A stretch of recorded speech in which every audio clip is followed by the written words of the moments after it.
So today I'm going to show you how you can get an impact like the pros. What do the pros look like? Well, when they've got irons in their hands, especially, I've got myself a 7-iron here. An impact, they've got this really nice arm structure where the elbows are close, the club shaft is leant forwards, and then post impact into kind of this area, again, everything looks nice and extended. It looks like they've got lots and lots of room. Not what you might have seen if you videoed your own golf swing. If you videoed your own golf swing, you might see something different. You might see elbows separating, club a little bit too much in line with the handle, and as you go through, a look, and probably when you hit shots, a feeling of being cramped and being kind of stuck in your own way. So there's some really key points that we're going to cover. We're going to run through those and get you looking a lot more like the pros do post-impact. The first thing we have to do, club face. We have to look at this because the club face is very often the cause. The result is this poor impact, but the cause is very often that club face. So what I'm going to do is going to grab out of my bag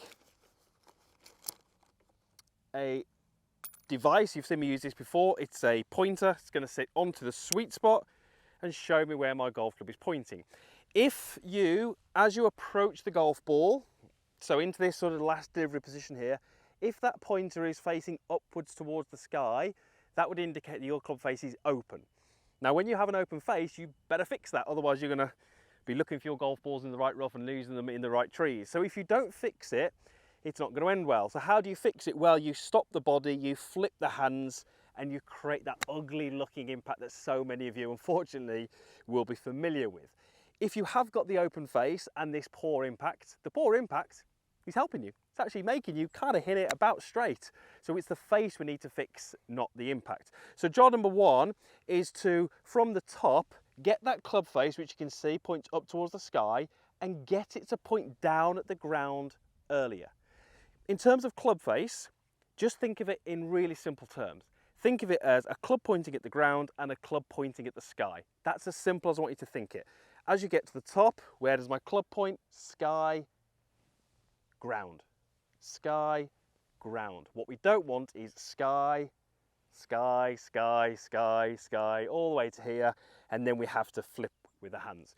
So the reason I want you to think about it that way is because it gets us away from this, you know, kind of 3 degrees turned out or matching your body angle or toe in front of the heel. That's quite specific, which, yeah, if you're on a drive range, you've got a mirror behind you, great. But when you're on a golf course, we need feelings and ideas and concepts, and that's a great one. So the first thing that you're going to do, if you want to look like the pros, is make sure that your club face is under control. If you want to hit balls that way, do it as a little rehearsal. So I'm going to go up. I feel like my club face is sky. Feels like it's more down to the ground. And then I can go through. That's going to allow me to get that much more extended position post-impact. The second thing that I want you to do is extend your body. Let's get rid of the club and I'll explain what I mean. This is me stood in neutral posture. This is me bent forwards. This is me extended backwards, which certainly feels a little bit harder to do. So when I take a set to the ball, what do? I bend forwards. So my chest points down towards the ground, and from that angle, my buttons are in front of my belt buckle. You can see my buttons maybe sort of hang here somewhere in front of my belt buckle. Those 2 points are important to remember. Chest down, chest in front of belt. Now, as I transition into backswing and I make my downswing initiation, where are we? Seamless sort of spot. Chest is down, in front of belt buckle, I'm in forward bend. What the pros do is from here, they change that. They rotate, so they turn their body to face the target, but as they do that, watch what they do. Look at that relationship now. My chest is no longer down at the ground. It's kind of more horizontal, maybe up towards the sky, and my belt is now out in front of my chest. That's so important, and that happens right through this impact phase. The poor golfers, the ones who get that cramped position, often don't do that. They turn, but they don't change what we call the extensions. So we will see lots of golfers getting here, but then as they go through the golf ball, yes, they're turning, but look at that face on. I'm staying with that chest pointing down and the chest in front of the belt. I've added rotation, but I missed out extension. Now, what extension is going to do is going to allow you to get those arms nicely structured. The other thing it's going to do, a bit of a bonus, going to give you more speed and more power. Moving from forward bend to extension is a huge source of power. So here's how I want you to think about this. or here's how I want you to practice this, I should say. Take your address, put yourself into a little delivery position. So at this point here, club is level with the ground, we've still got that face under control, and I'm bent forward with those checkpoints, chest down and in front of the belt. Now all I'm going to do is I'm going to pitch this ball out, feeling like the club head finishes at around about my head level, but I'm going to try and ensure that I tick those checkpoints with the body. Belt is in front of chest, chest is up to the sky, and I'm rotated. There's three things you've got to get. And if we do that, it should look a lot different. So let's find it here, little swing, there. Now hopefully you can see that ball flight. I only went 20 or 30 yards, but there are my checkpoints. And if I was to do that in slow motion, you'll see that I've got that lovely, beautiful, extended follow through that all the pros get. The body and what the body does, hugely important with that. If that feels difficult for you, and it will for many, take the club away. Just start with the body motion. Start with hands across your shoulders, back into delivery, rotate out, push and tuck the hips under. So start without a golf club. It feels difficult. We can always introduce that golf club at a later stage.